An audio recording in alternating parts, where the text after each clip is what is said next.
Hello, everyone. Scotty White, World Combat Sports. I wanted to stop on YouTube and let you all know, coming straight from me, um, I kind of made I'm going to make a drive, a more intensive effort to bring up the YouTube channel. You know what I'm saying? To put more quality boxing content out here on YouTube. I think it's um, it's relevant. It's important to not leave out YouTube. There's a lot going on here. You get so caught up in the social media aspect of Facebook and everything else that you kind of neglect one of the most important vehicles that's out there, especially for the media outlets like myself who talk that boxing. Now, um, just to get into it, I want you all to tune in, pass the word, increase the subscribers. I would appreciate it. And you're going to see a lot more of boxing content being delegated here on YouTube. World Combat Sports is also on Facebook, Twitter, and Instagram. So I would appreciate it if you know, subscribe to the channel and also follow me on IG, follow me on Twitter, and reach out to me on Facebook. Join the group World Combat Sports. Encourage you to like the page. And also, I have a strictly boxing page. My World Combat Sports is MMA and boxing, primarily boxing because boxing is the streamline. It is the priority when it comes to combat sports. Though I cover multifaceted across the spectrum when it comes to MMA, boxing, grappling, Muay Thai kickboxing, the forefront is that of boxing. Just to touch bases on the first topic, there's a big deal that's going on with Daniel Jacobs, right? People were talking, people were basically talking in a sense that if he was able to pick up the IBF strap, which he did, and a lot of people are out here saying that he went the distance and it wasn't something that was dominating as they expected. Well, he got the job done. And the reason why I'm saying he got it done was because he had pretty much a history with Sergey Derevyanchenko. They used to be sparring partners over 300 rounds, and it's extensive history there with these individuals.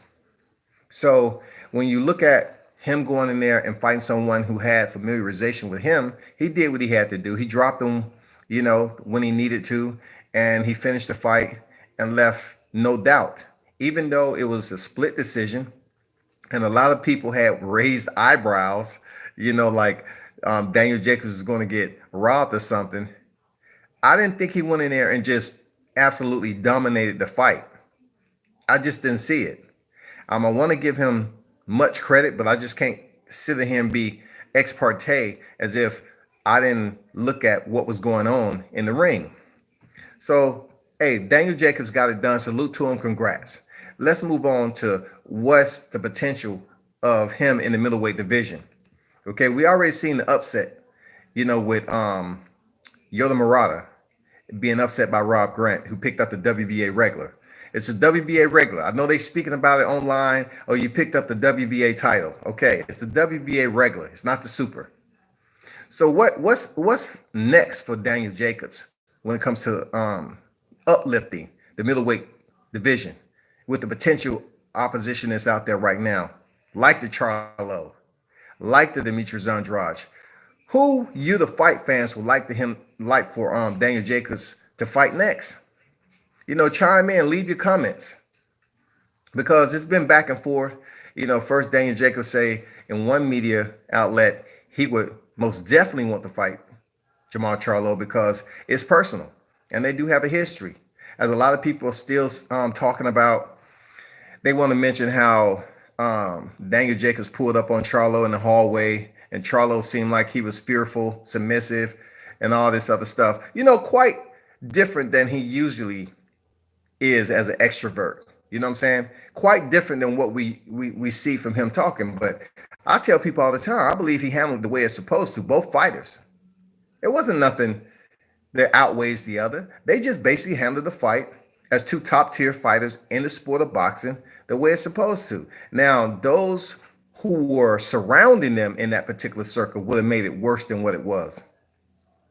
Whenever you have a group of people who's just there, if anything pops off, or they're in the circle for whatever ulterior reason, then they're the ones that'll make that particular fighter look the worst. But people continue to reiterate as if Charlo was somehow, some way scared. I don't believe he was scared of anything. I just believe that he voiced his opinion. He didn't get overly contentious or irate, and he did what he had to do. You know, he said his piece. Jacobs said his piece, and they kept it moving. So now that Jacobs has the IBF title that was stripped from Triple G, who do you see him facing next? I want to see him face Charlo. Because I truly don't think that Canelo Alvarez his availability is gonna be there. I don't see it. Canelo Alvarez is doing bigger and better things when it comes down to it, people. When you sign a lucrative deal like that, I really don't think he's gonna really turn chin over the shoulder and look back at those at the middleweight division as if they're priority. You know, I just don't see it. So when that is when that is at the center, being centered with Canelo Alvarez in his list of priorities, I think it's going to remain up there at 168. The reason why I say that, boxing fans, is that I heard that Triple G may also take the elevator up to 168 and fight in the exact same division as Rocky Fieldman. So what I'm seeing here is Triple G is following the course of Canelo, and this may set up a potential trilogy, but at a different weight class. Why? Because the money is there regardless. I don't think the boxing fans are too overly enthusiastic to see a trilogy at middleweight between these two. It's time to just mix it up a little bit and allow these other middleweight contenders to jump in the fray and get it done. You know what I'm saying? So in that perspective, Canelo's gone doing big and better things. Now I'm hearing Triple G. He isn't interested in fighting Jermall Charlo. Him and Abel Sanchez is basically saying it makes no sense, which I believe it does make sense. Demetrius Andrade is not really in the conversation as a talking point. So for Daniel Jacobs, I really don't know who's going to be next, but he's going to have to make the fight. 1 minute he's talking about Charlo, and then I read on another media outlet that he's looking for Canelo. I really don't know what to expect with these titleists. I don't know what to expect, because in one instance, it seems like they're talking the melody, the euphony that we want to hear as fight fans, and calling out the best fight the best. And just because Canelo is one of the best, that doesn't mean he's the best for viewership right now. I believe that ticket seller, since there's a history, will be Daniel Jacobs and Jermall Charlo. Absolutely. If somehow, some way, Eddie Hearns and those guys don't see potential or see the relevance in Jermall Charlo, then we'll just be waiting out here as fight fans, waiting for them to settle down and make something happen. But in the interim, Canelo Alvarez, he's the one that's the grand poobah right now. He's the cash cow. And he just signed a huge lucrative deal, which he can make all the check in the boxes whenever he feel like it. And after Rocky Fieldman fight, however that goes, and we're assuming, even though there's significant size difference, we're assuming he's gonna get it done. All right.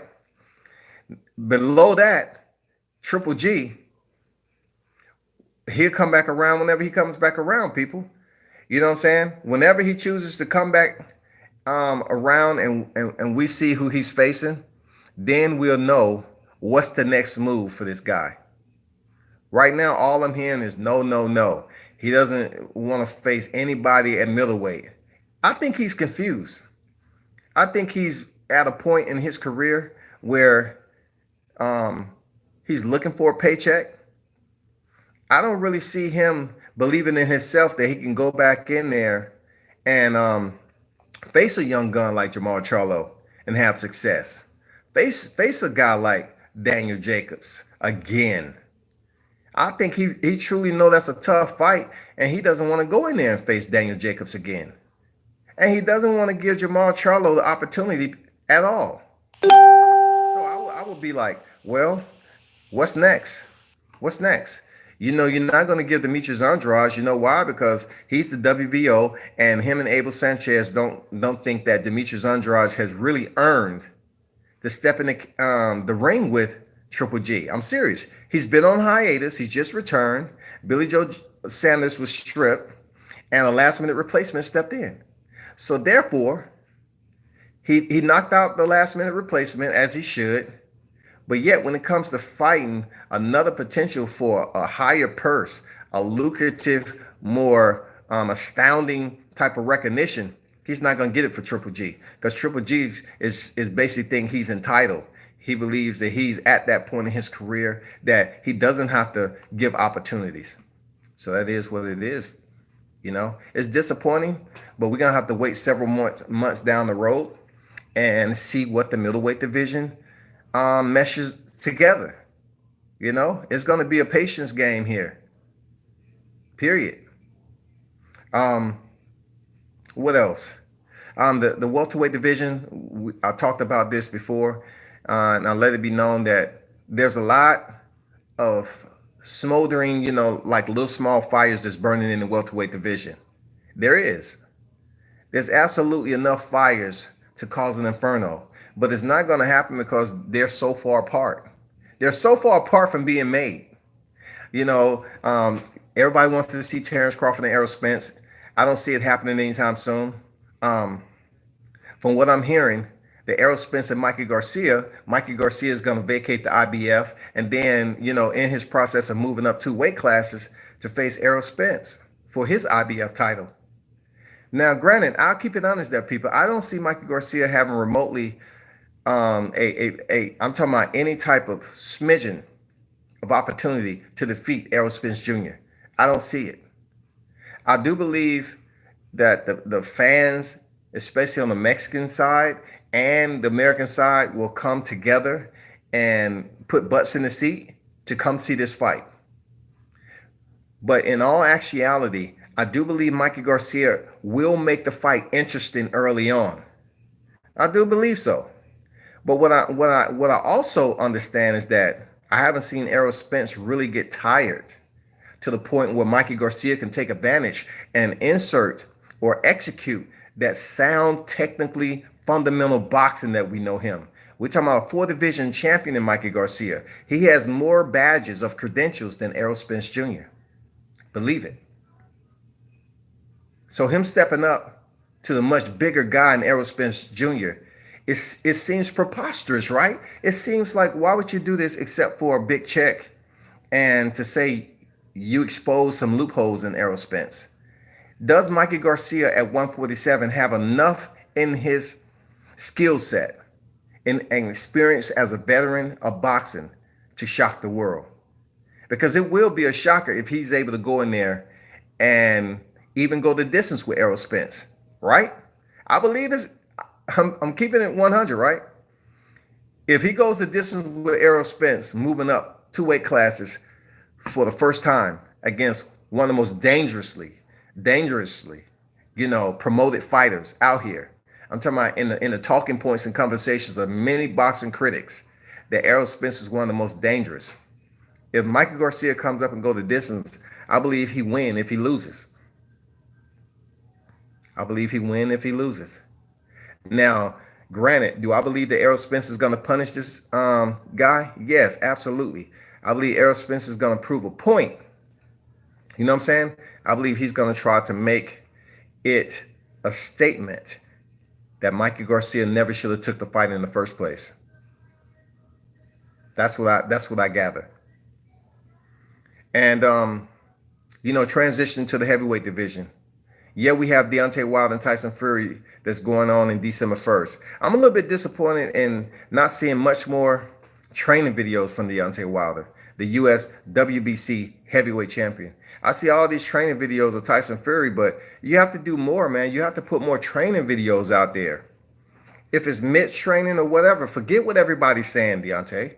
They're gonna talk anyway, regardless if you put up sound, um, solid boxing, mitt training or sparring or whatever the case may be, excuse me, they're going to criticize you regardless because of who you are. You know, some of the habits that you have, some of the small, some of the flaws that extracts you from being fundamentally sound. People are going to always be critical, but you're leading up to one of the biggest fights and on pay-per-view, and you need for the audience to understand and know who you are. That is the main focal point where people are basically saying what? They don't know who the heck you are. So you need to make that statement by going out here, posting more videos like Tyson Fury, and getting your name out there. We seen you at a press tour, and that is about it. You know what I'm saying? We seen you at a press tour, and you and Tyson Fury did what you had to do. But then you turn around and nothing. We haven't seen anything else from you. I'm talking about like on a consistent, regular basis to promote this fight. We need to see you out here doing something outside. Seriously, everything is not in the gym. We need to see you out here doing something training wise. We need to see anything and everything just to highlight your name because you're kind of fitting into what the public is saying already. A lot of people over here don't know who you are. And if you're going into the biggest fight of your career, Deontay Wilder, we need to see more of you. We need to see you outside doing some mitt training in the heat. Now that I know the weather's changing, but we need to see some mitt drills. We need to see some friggin', some type of routine, workout training routines. Let the public be a little bit more familiar with your regime and what you have going on. Having fun in there, getting some training out there, just like Tyson Fury's doing. You have to get the American public out here that's going to be paying for you. If the fight is going to be in a Staples Center, you want that back end money. Like if you all going 50-50, you really want to get out here and breach a new layer of the boxing community. That's all I'm saying. You need to do that over here because boxing fans in the US are very, very entitled individuals. It's all about what have you done for me lately? And I don't see you doing enough to promote the first pay-per-view fight for yourself. And I'm a solid fan of yours, Deontay Wilder. But as the WBC champion who is searching for that one face, one name, one champion, it's going to take a lot more because right now, the person who you are targeting is Anthony Joshua. But the opponent that you have is a tough former unified champion, the Gypsy King himself, Tyson Fury. And though he's out here, he's in the media, he's playing around, he's doing his little, training videos. People are looking at that. They're tuning in. They're basically paying attention to what's going on with his videos, and you need to do the same. And in closing, all right, I've seen, a social media. Listen to me, boxing fans. I'm asking for you all to support and raise your support of World Combat Sports. I never get on here and talk about I know everything, but I know enough of boxing to be respected. Let me repeat that. I don't get on here saying that I know everything, but I know enough in the boxing community to be respected. Now, respect is very, very one of those shaky, fragmented type of, gray areas. Because according to if those individuals is out here doing the same thing I'm doing, if they're receptive enough to recognize what I'm doing or what they're doing to support one another, then that's where you're going to get that support. But then you have so many out here in this small community who is talking the sport of boxing. I hear the same language all the time that so-and-so don't know about this, so-and-so don't know about that when it comes to boxing.